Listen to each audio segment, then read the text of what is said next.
infectious diseases, research, medicine, health. Welcome to Outbreak News Interviews. And now, broadcasting from the Outbreak News Skylar Studios in beautiful West Central Florida, here is your host, microbiologist and editor of OutbreakNewsToday.com, Robert Harriman.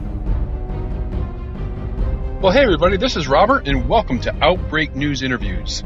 Now, Legionnaires Disease, or Pontiac fever, caused by a bacterium known as Legionella. And it got its name, if you remember back to the outbreak in Philadelphia in 1976. This was at the American Legion Convention where hundreds of people got sick with pneumonia from this bacteria. Now, the CDC says that in 2016, the most recent data, more than 6,000 Legionnaires' disease cases were reported in the U.S. And it can be serious. About 1 in 10 people who get sick with Legionnaires' disease will die. People contract this typically through breathing in small droplets of water in the air that contain the bacteria. It doesn't really transmit person to person, but it's possible under rare circumstances.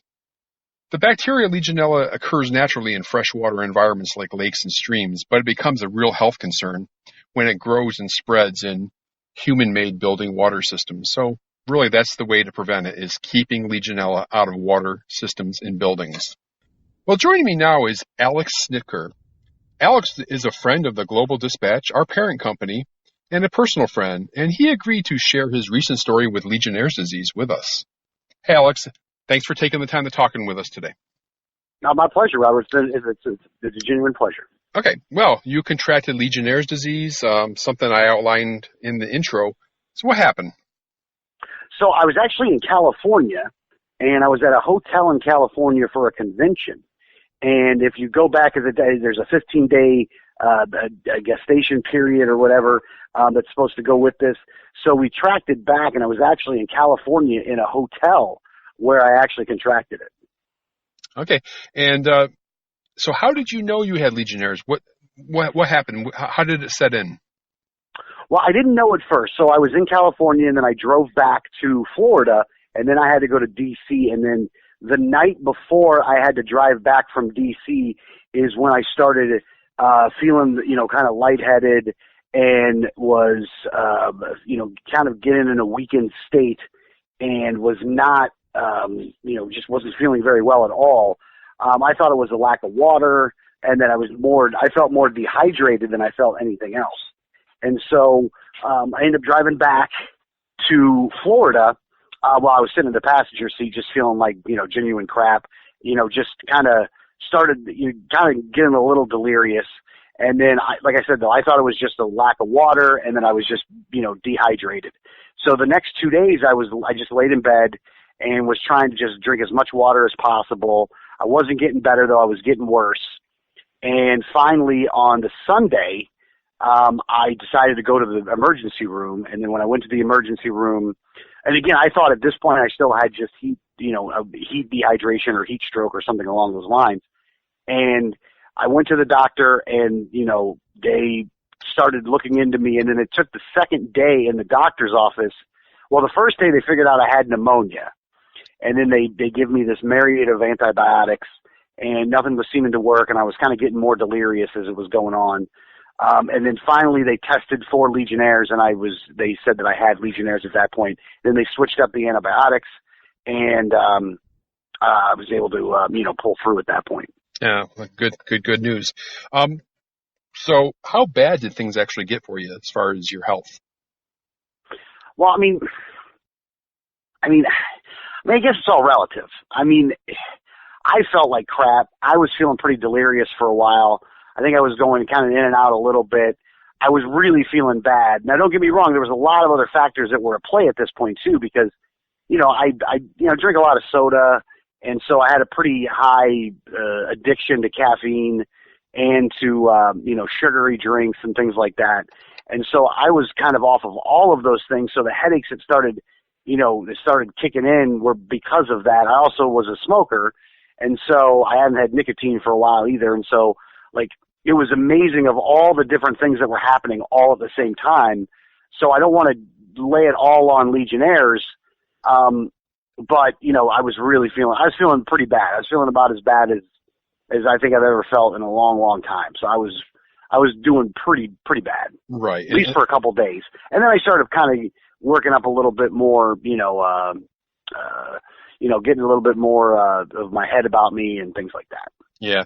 And in all the discussion that you mentioned, though, you never mentioned that you thought you might have had pneumonia. That didn't even cross your mind. Did you have a... No, it didn't at all. You know what it is I didn't have a cough. So I would sweat and then I would stop sweating and then I would sweat and then I would stop sweating and I had a massive headache, but I didn't have any of the symptoms that the normal symptoms are for Legionnaires. I didn't have any of them. Like I didn't have a cough. Other than a smoker's cough. I mean, I guess maybe I might have had a little cough, but it wasn't anything that was out of the norm. Mm-hmm. And I did have a fever. And I had a fever that was going high, then going low, then going high, then going low. It was really kind of ramping back and forth, but a lot of the other symptoms that you see with pneumonia, I just didn't have. Interesting. So how long were you admitted? I was in the hospital I went in on Sunday. I got out on Friday. So I was there for 5 days. And they figured out on Tuesday that I had Legionnaires. Right. Yeah, they definitely didn't want to let you go before they thought you were reacting well to the antibiotics, I'm sure. Yeah, I pretty much finished the antibiotics at the hospital. Yeah. So how are you doing today? How long's it been? I think we're on the second week now since. Yeah, It's about the second week, I think, since. Yeah. I'm still in a pretty weakened state. The clot that's in my lungs isn't all the way gone yet. They said that's going to take like 4 to 6 weeks to go away, so I got to keep coughing up the phlegm. Now, since this time frame, I've literally quit. I've quit all tobacco, so I don't smoke anymore. Good for you. I've quit all sugar. At least as much as you possibly can quit, you know what I mean? I mean, other than just like natural sugar and apples and bananas and things like that. But, soft drinks are all gone now. I've changed my diet, completely. So I'm still working through that, which I will say and this is different than Legionnaires, but, the addiction that we as a society have on sugar, I really had in a major way. And I realize now how much energy I actually was able to garner from, just having sugar all the time. And now that that's gone, I'm having to try to figure out a new way to have, energy. And that's not been the easiest thing in the world to do. Again, that's different than Legionnaires, but because I was a smoker and because I wasn't really taking care of myself, I was much more susceptible to this, to Legionnaires, because Danielle, who was with me the entire time, was with me at the hotel, was with me on the drive there and back. She didn't get any of this stuff. Right. And, the doctors had indicated the reason why was because, I was a smoker and I had a lot of other factors at play that I was more susceptible to get this.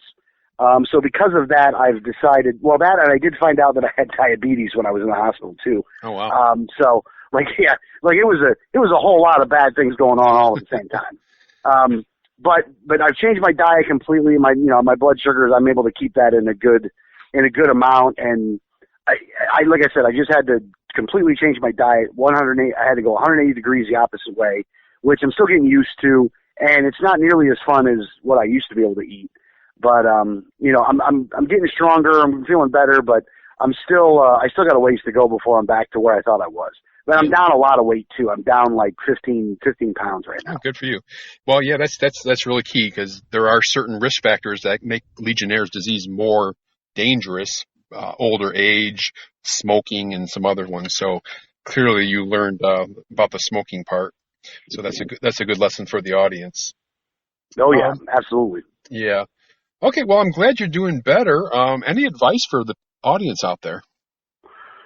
I mean, look, I was working really, really hard and was really trying to, doing as much as I could and was always moving. And you got to make sure you're taking time for yourself. And yeah, I'm not going to tell anybody if they're smoking to quit smoking, but I will say you're more susceptible to these things. So to try to live a healthier lifestyle is a good thing to do, but I don't want to be the person that, tells you to go, make sure you be healthy. But I will say moderation has got to be the key in a lot of this stuff. And I wasn't doing much in moderation. And so I try to be more moderate before you because especially with the diabetes thing, if you end up getting this, like all the stuff you love, you end up can't having any of it anymore. Where if you just have little bits of it, you might be able to continue to have it for a long time. But just try to be careful. Oh, and the other thing is, don't go to California. I'm never going back to that state again. It's like all kinds of diseases are out in California right now. I mean, they're bringing back like the plague and, all kinds of weird diseases out there. They got to clean that state up. Like, I got to tell you, after this one, I ain't never going back to California again. That's for sure. So if there's one thing I would say, very, very much so, do not go to California anytime soon. Okay. Well, yeah, they are having some issues with homeless and filth on the streets and other stuff like that. So, yeah, that's pretty well documented by now. So, hey, Alex, do you have like a follow-up with a doctor, or are you basically done? No, I go see the doctor on Monday. And actually, I go to my direct care doctor on Monday, and for the follow-ups from there.